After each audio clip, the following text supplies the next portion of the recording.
So one of the important aspects, which is always hard in my line of work, is to have people understand the difference between a lighting designer and like a lighting company. So someone goes to one of these hotels and they say, oh, we have this in-house company and they're going to bring the lighting in. And it's constantly a battle to explain to people that it's not just about having a bunch of guys bring in lights and pop them down wherever they want. There needs to be a concept, a design to the project.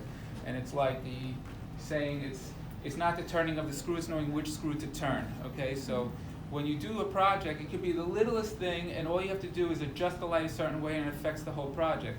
So when you do these projects, and you are vetting companies and things, you really can't just look at the bottom line of trying to compare apples to apples. I have 10 of these and 10 of those, because one guy can have 10 of these and put them all in one place, and one can put them all around the room. Everything is different. So I think that the design element and the way the lighting is used is a very important part of your vetting process, okay? How they work with other people, how they work in a venue. The venues are a big part of the puzzle, because they have, a lot of times they have internal arrangements that you have to use the company that's there, and it's not always in their best interest to make a great project for you, because they have the project whether you come or not, and whether the next person comes, it's the same thing. So you have to really, sometimes you really have to put your foot down, or it's even worth bringing in someone as a lighting designer, a consultant, or even like a theatrical lighting person to maybe just help bridge that gap, because of the technical side. Like, you know, when I make a proposal, I don't put down lists of equipment and quantities and types and stuff like that, because I'm meeting you about your project, and you're telling me your vision, and you say, I want the room to look beautiful, and I want this and that, and if I give you a list of equipment, you're like, what is this? You know, you don't know what it is. And if you come to me on the day of the show and say, this is not what I expected, I don't want to be the one to say to you, well, look, it's all here. We have 5 of these, 10 of those, 12 of these, which is what you might have in like a sort of AV type of experience, as opposed to a complete concept. Because on the day of the show, no matter what you have on that piece of paper, the idea is that it has to be right, okay? Mm-hmm. So communication, clarification, all of those things are important. It's not just, you know, this black and white piece of paper with a bunch of line items and a quantity at the bottom. You need to understand some sort of a design, or have somebody that you can speak with that you feel has it, because we all know, you know, the sales is one thing, and the day of the show is a completely different thing. So again, this is the functional versus creative. The selection of gear, I mean the equipment. So my designs are based upon blending with a space. So if you'll notice most of our projects, you really don't see light fixtures. You really see the different things, and you'll see even like in a project like this, like I'm projecting these chandeliers. I'm projecting from the top of this one across to the other side of the room, and vice versa. Whereas you might find a company will come in and just like drop a light stand like right here with a bunch of lights on it. And that really ruins the architecture of the space. So the architecture, the way it blends in, the areas that you use are very important. I don't believe that light is just about the effect that it makes. It's really how you integrate it into the room, or else it becomes like, you know, this beautiful event and there's a rock and roll show in the ceiling or something like that. We want to really bring those two things together. So even when you're planning, let's say you're doing a walkthrough with somebody in a ballroom, and you're saying, oh, we have 10 tables and we want to spotlight them and stuff like that, you should be clearer about where you're thinking about putting these light stands, about how high. Like, in my opinion, the stand should be as high as possible, so they really take advantage of the drama in the room, as opposed to you'll go to a space and it'll be big tall ceilings, and there'll be like a light stand this tall. And you have two problems there. One is that aesthetically it doesn't really blend with the space, but two, also you need to think about glare, right? I mean, if the lights are coming like this, they're hitting people in the face. Whereas if they're coming from way high, you have a much better vantage point, you can light things better, things like that. So these are important things.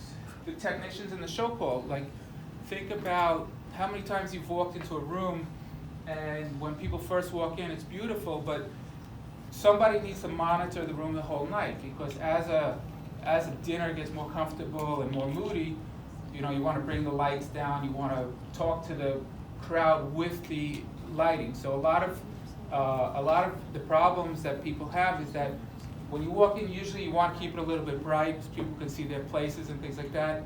And then as people settle, we want to bring the lighting down. So it's important also to make sure who is working on that show, because it's something that people forget, that you started the show, everything looks great, you figure you're done. But you know, that's the hardest part. I mean, it's like when you build a house and people put wires behind the walls, they put in studs, they put in all this different infrastructure, and it took 6 months to do, and then all you really care about is, you know, if the paint is good, if the walls are finished and things like that. So it's the same thing.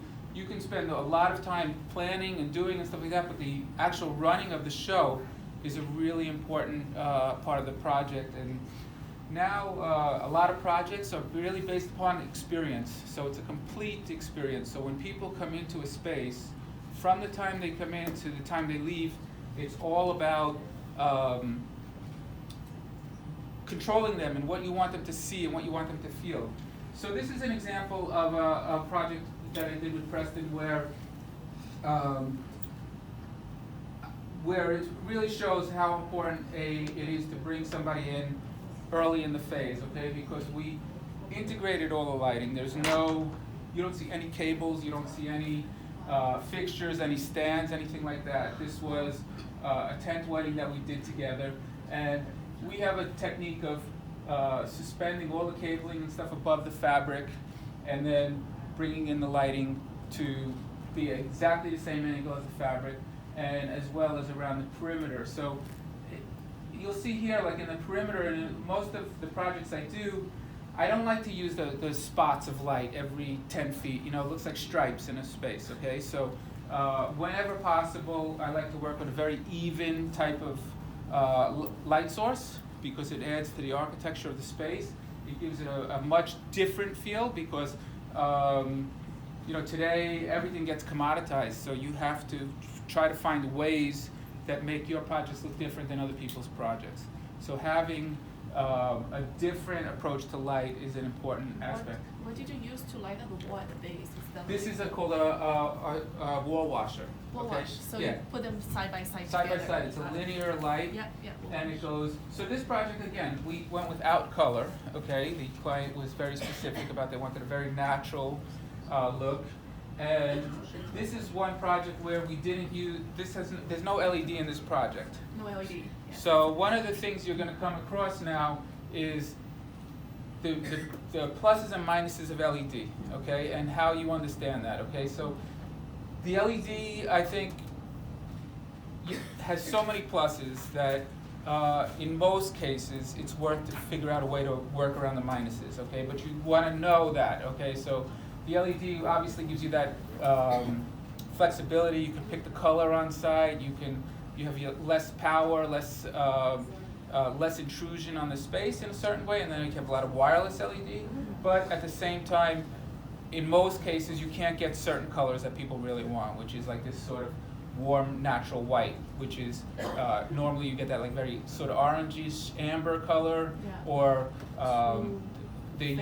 they use a green and a red to get a yellow or an amber. So you want to find out a little bit more about the LEDs that you're working with to see how they act, okay? And also when it comes to photography, when you look at a space, and we go through this a lot, you might have the lighting at blue, but when the photographer takes the picture, it looks like lavender or purple, something like that. So it's also important for the photographer to understand how to compensate for that, or else you have to change your lighting during the photos, and then you can bring it back to the room lighting after that.